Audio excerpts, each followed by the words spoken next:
Hello PEI, welcome to the Deep Dive, where we really get into the stories behind the headlines, bring you up to speed on what's shaping life on the island. That's right. And first off, a really huge thank you to Mike Montague of RE/MAX Charlottetown. He's been amazing, not just supporting what we do here, but also gathering the vital research that, well, fuels today's deep dive into Prince Edward Island. Yeah, the research is key. So today we're going to explore a really fascinating mix. We've got record-breaking real estate, the push for some pretty crucial new infrastructure, big changes in public transit, and even like a surprising little safety nugget you probably haven't thought about. Exactly. And often these things, they seem separate, right? Housing, transit, community stuff, safety. But they're usually much more connected than we first think. Right. So our mission today is really to sort of unravel that, help you not just hear the facts, but understand the dynamics, why things are happening. Connect the dots. Connect the dots. Exactly. So hopefully you'll have some real aha moments about PEI right now and why it matters for everyone here. Okay, let's jump right in then. Because the housing market, if you've been keeping half an eye on it, you might know things are busy, but I think these numbers are going to genuinely surprise folks. No, definitely. It's quite a story. It really is. The average home price in June hit $403,987. Over 400,000. Yep, nearly a 7% jump over June 2024. Great time to buy right now. Lots of inventory, great prices, even people coming from other provinces to buy. Exactly. So it sounds on the surface like a super hot market. It does, but you also hinted it's maybe a bit more complex than just, booming sales. It is, yeah. That's where the nuance comes in. You'd think with those numbers it'd be a crazy seller's market, bidding wars, all that. But Tim Jackson, he's the president of the PEI Real Estate Association, he actually suggests the market is becoming more balanced. Balanced? How so? He sees buyers having, quote, lots of opportunity to browse and make an informed decision. Not that frantic scramble we saw maybe a year or two ago. Interesting. And we're even seeing some houses, ones priced at what people are calling like COVID-19 pandemic levels. They're sitting unsold for longer. Average time on market is around 60 days now. Okay, so record sales, higher prices, but also a more balanced market, maybe some listings lingering. Okay, so shifting gears a bit. From buying homes to something just as vital, actually getting around them. Right, mobility. We've seen how fast the real estate market's moving. But what about the infrastructure needed to support all this activity? Getting to and from those homes is critical. Absolutely. And first, just a quick, possibly temporary bit of good news for drivers in Charlottetown. Sources confirm for this last week of August 2025 anyway, Charlottetown roads are construction-free. No way. Construction-free in August. I know, right? Enjoy it while it lasts. We all know that feeling. Oh, yeah, that's rare. Might be worth a drive just to experience smooth pavement.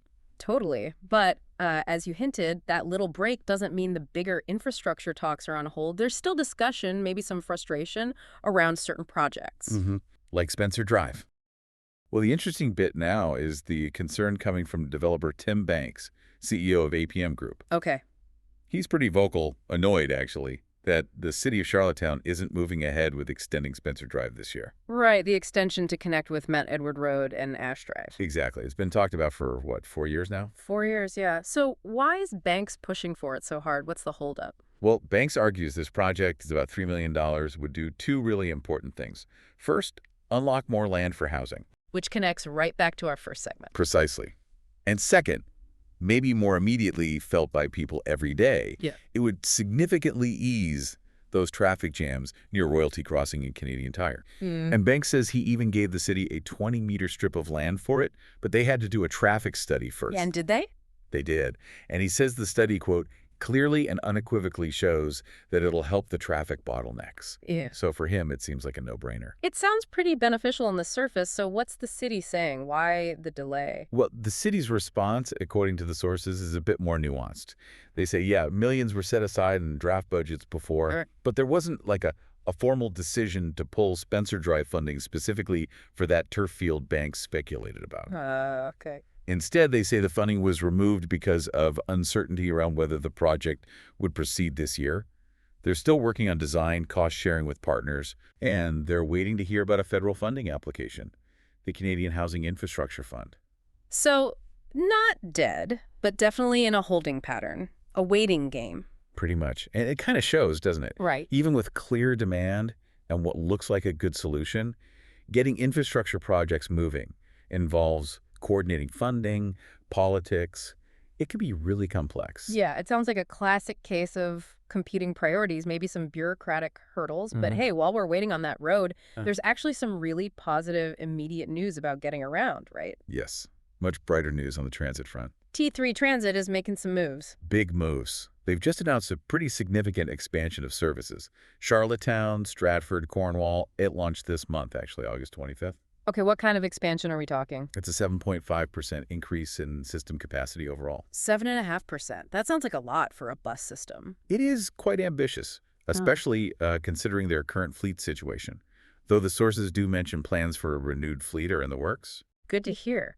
So what changes will people actually see on the ground? Well, some major improvements. Charlottetown's Route 10, that's the East Royalty Collector. Yeah. Departures are jumping from just 3 to 11 each weekday. 3 to 11, that's huge. That changes everything for commuters on that route. Absolutely. Then there's extra shuttle service for Route 2 in West Royalty during peak times. Route 23 is getting streamlined. It won't do the Norwood Road Robin Avenue loop anymore. Okay. And maybe quite significantly, Route 3 has that permanent redirection now going up the internal UPEI road. That started mid-July, actually. Servicing the vet college, the Mount. The Mount. CRI. CRI, right. The pool and rec center. Yep, CRI and the UPEI medical school directly. So it sounds like they're not just adding buses randomly. They're really looking at where people need to go. Exactly that. If you zoom out a bit, the sources say these changes come directly from increased demand, yes, but also specific feedback from the community. Well, for Stratford and Cornwall, they're getting an extra 4 hours of transit service midweek. They're moving from buses every 2 hours to hourly frequency. Hourly. That makes a huge difference for running errands, appointments. Yeah, massive difference. And remember Route 10, East Royalty. For seniors living on Norwood Road there, the new route actually brings service much closer to their doors. That was direct feedback they addressed. That's great to hear. Responsive. Yeah. The aha here is seeing public transit not just as, transport, but as this vital social and economic connector. And these changes show T3 is really trying to respond to what the community needs. That's fantastic news for so many islanders. Makes daily life easier, more accessible, a really positive infrastructure story. It is indeed. So for you, the listener, this means more options, more flexibility for getting around these areas, a good sign for sustainable transport. Definitely. Okay, now for our last segment, a quick shift to something maybe a bit unexpected. It's not PEI specific, but it's really crucial home safety info, especially with the warmer, drier weather something most of us probably ignore every day. Okay, I'm intrigued. What is it? It's about your garden. My garden. Specifically your mulch. Mulch. As in wood chips. Exactly. The question this raises is, have you ever seriously thought about your garden mulch as a fire hazard? Honestly, no. Not really. For weeds and looks, yeah, fire. No.